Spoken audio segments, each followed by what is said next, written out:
All right, this is problem number 3 from your quiz 5.1 to 5.2.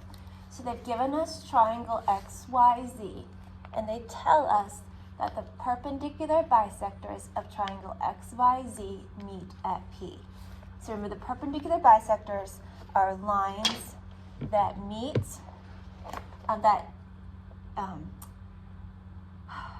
that bisect a side of the triangle into two equal parts. So if you look at this from X to Z here, we've got two equal parts, and this line right here is the perpendicular bisector.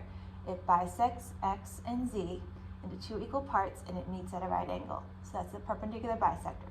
It meets the side of the triangle at a right angle, makes it perpendicular. It bisects it because it divides it into two equal parts. So from P to this point right here is a perpendicular bisector. This brown line here from this point P to the side is a perpendicular bisector. Again, it meets at a right angle, it divides the side into two equal parts. And again, this brown line here from P to the side of the triangle is the third perpendicular bisector, which divides the side ZY into two equal parts, and it meets at a right angle. So those are your perpendicular bisectors. So the perpendicular bisectors are concurrent. They're going to intersect at a point, all right? So lines that are concurrent are three or more lines that will intersect at one point.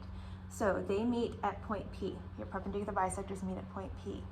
There is a theorem that says, this theorem 5.5, the perpendicular bisectors of a triangle meet at a point that is equidistant from the vertices of a triangle. So if you look at these green lines here, these green lines show the distance from P, which is your point of concurrency for your perpendicular bisectors, to each of the vertices of the triangle. The vertices are those points. Z, X, and Y are your vertices. So P, your point of concurrency, is equidistant, means it's the same distance. The distance from P to X is equal to the distance from P to Y, which is equal from the distance from P to Z. So if you were to draw lines from the point of concurrency of your perpendicular bisectors to each of the vertices, all of those lines are going to be equal. P to Z equals P to X equals P to Y. That is theorem 5.5.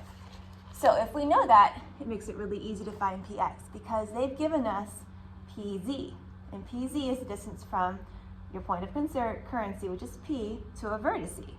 So then your other Px is another line from your point of concurrency to a vertice, which means it has to be the same distance as Pz and Py. They've given us that Pz is 13, so that means Px is 13 and Py is 13.